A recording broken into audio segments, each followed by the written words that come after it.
ஸ்ரீ ராதையினுடைய பிரதம தரிசனம். முதல் கண்ணன் அவள் பார்த்திருப்பட. அவள் எங்கேயோ பிறந்திருக்கிறாள், கண்ணன் எங்கேயோ பிறந்திருக்கிறான். கண்ணன் கோகுலத்துல இருக்கிறான், அவள் பர்சானாவில் இருக்கா. பிரதேசம் ஒண்ணு, தேசம் வேறையா இருக்கு. அந்த பிரதேசம் தான் பிரஜபூமி தான், இருந்தாலும் கிராமம் வேறையா இருக்கு. பாக்கி எல்லாம் பால லீலையெல்லாம் அமானுஷம், அதிமானுஷமான லீலைகள். அவள் மனுஷ லீலையா செய்யறதுதானே நமக்கு போக்கியம். ஈஸ்வர லீலையா செய்யறது புராணம். குழந்தை கிருஷ்ணன் இருந்தால் ஒரு பயப்பட்டா, ராது ஓடி வந்தா, தூக்கின்னு போனா, திடீர்னு பெரிய ரூபத்தை தரிச்சுண்டால், அப்படின்லாம் புராணம் சொல்றோம். ஆனா பெரியவாள் அந்த புராணத்தை அவ்வளவு ரசிக்கல. புராணத்தை ரிஷிகள் தானே ரசிப்பா. ரசிகளாக்கக்கூடிய இந்த மகான்கள் எல்லாரும் தன்னுடைய மனோபாவத்துக்கு ஏற்றபடி மனுஷ பாவத்திலேயே பிரதம தரிசனத்தை சொல்றார். ஸ்ரீ ராதைக்கு கிருஷ்ணங்கிற நாமம் முதல்ல அவளுடைய காதல விழுந்தது. இந்த நாமத்துல எவ்வளவு ஆக்கர்ஷணம். கிருஷ்ணங்கிற நாமம். தன்னுடைய தோழியோட கூட பிருந்தாவனத்துல ராதை எப்பொழுதும் சஞ்சரிப்பள். பூ பறிக்கிறதுக்காகவோ பிருந்தாவன சோபைய பார்க்கறதுக்காகவோ தோழியினுடைய கையை பற்றி கொண்டு கொச்சித் பிருங்கி கீதம் கொச்சிதானில பங்கி சிசிரதாக தாதியை நமக்கு காண்பிச்சு கொடுத்ததே மகாபிரபுதான். மகாபிரபுனுடைய சரண சம்பந்தமுடைய ரூப கோஸ்வாமி, சனாதன கோஸ்வாமி, இந்த ரெண்டு மகாபுருஷால். சித்த முன்னாடி சொன்னேனே, ரகுநாத தாஸ், கோபால பட்டர்னு ஒருவர், ரகுநாத பட்டர்னு ஒருவர். இந்த 6 மகான்களும் கொட்டிருக்கிறார்கள் ராதையை பத்தி. காவியங்களும் ஸ்தோத்திரங்களும் நாடகங்களும் கீர்த்தனங்கள் கூட பாடியிருக்கார் அவர்கள். கோச்சி விதக்த மாதவம்னு ஒரு நாடகம்.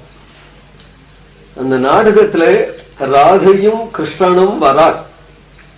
பிருந்தாவனம் தானே அவளுக்கு ஸ்டேஜ். ராதை தன்னுடைய சகிகளோட கூட பிருந்தாவனத்துல வராள். இப்படி பார்த்தா பிருந்தாவனம் எப்படி இருக்கு? ஜங்கன்னு ரீங்காரம், வண்டுகள் ரீங்காரம் பண்றது. கொல்லன்னு புஷ்பிச்சிருக்கு. சரதுப்புல்ல மல்லிகான்னு எங்கு பார்த்தாலும் கலர் கலரான புஷ்பங்கள். பிரகிருதி சௌஷ்டமம், பிரகிருத்தினுடைய அழகு. ஒரே வண்ணமா இருக்கிறது இல்லையே. மஞ்சளான சாமந்தி பூ மாதிரி, வெள்ள வெளியேற மல்லிகை போன்ற புஷ்பம், நீலமான புஷ்பம், சிவப்பான புஷ்பம், பஞ்சவர்ணமான புஷ்பம். ஒரே புஷ்பத்திலேயே பல வர்ணமானது. புஷ்பம் ஆகிருதி, அதனுடைய அழகு வைச்சித்யம் மட்டும் இல்ல, மனம் வேற. எல்லாம் பூமி விகாரம் தானே, ஒரே மனம் வீச வேண்டியதானே. இந்த பூ ஒரு சுகந்தம், அந்த பூ ஒரு சுகந்தம், அந்த பூ ஒரு சுகந்தம். அந்த சுகந்தத்தை எடுத்துட்டு வாயே அப்படின்னு சொன்னா எந்த குண்டனும் போய் தூக்கின்னு வர முடியாது. ஆனால் கைகால் எங்க இருக்குன்னு தெரியல இந்த வாயு பகவானுக்கு. அவர் எப்படிதான் அந்த பூவில இருந்து அந்த சுகந்தத்தை எடுத்துட்டு வந்து கொடுக்கிறாரோ, அதுவும் சாமானியாளுக்கே அவர் கொடுக்கிற கொடுக்கிறத சேவைன்னு நினைக்க மாட்டாரோ. அந்த வண்டுகள் ரீங்காரம் செய்யறது எல்லாமே பாகவதத்துல சொன்னார். பிருங்காதீபே ஹரிகதாம் இவ காயமானே அப்படின்னா திருத்தீய ஸ்கந்தத்துல வைகுண்ட வண்டுகளை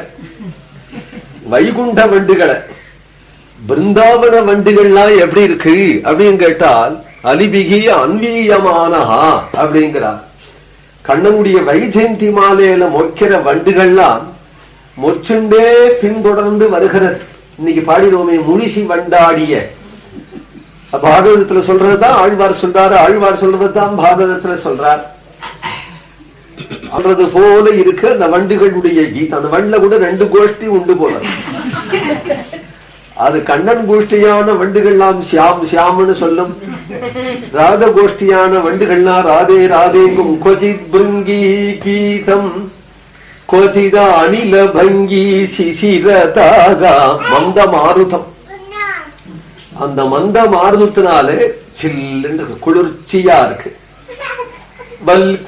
வல்லீலாசியம் வல்லீலாசியம் ஜெகதேவன் சொன்னான் பிரேரணமிவ கரோதின்னா.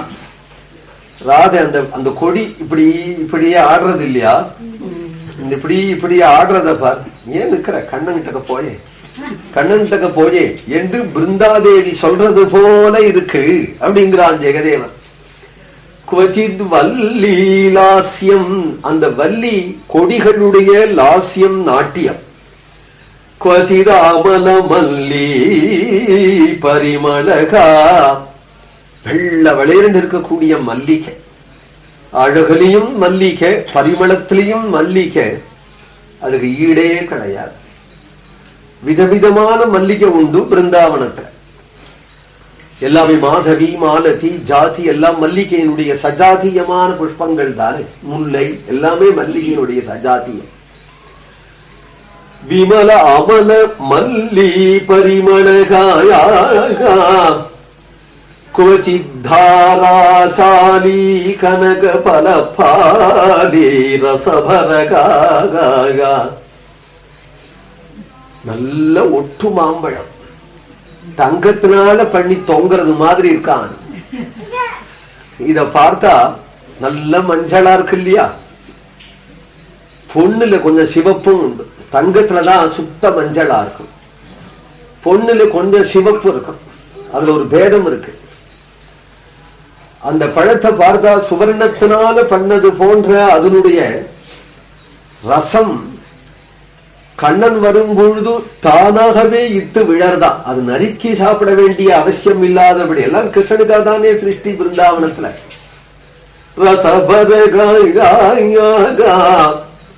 கிருஷிகாணாம் பிருந்தம் பிரமதயதீகி கிருஷிகாணாம் பிருந்தம் பிரமதயதீகி. கிருஷிகம்னா இந்திரியங்கள், கண்ணுக்கா